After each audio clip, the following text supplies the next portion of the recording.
এই মুহূর্তে আমি আছি একটা চাওলা ভাইয়ের দোকানের সঙ্গে। তো ভাই আপনার এখানে চা যে আমরা বেচতেছি কেমন, মানে আপনার চা কেমন বেচা বিক্রি হয়? আলহামদুলিল্লাহ ভালো হয়। ভালো হয়। তো আপনার এক কাপ চায়ের দাম কয় টাকা? আমার দুধ চা শুধু বেশি রেডি টি 10 টাকা দাম। 10 টাকা।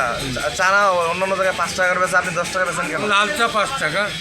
5 টাকা বেচাইলে এখন চলবে?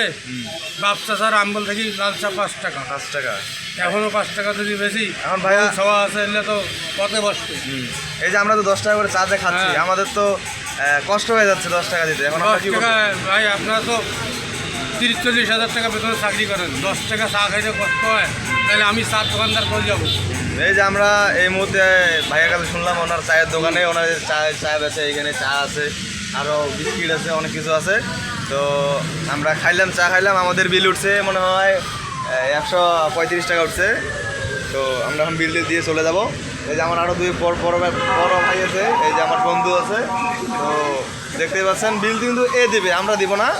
তো সবাই এর জন্য দোয়া করবেন। ছেলে ওনার এই যে কী বলবো, আর বলার মতো আর কিছু নাই। তো টাটা, বাই বাই।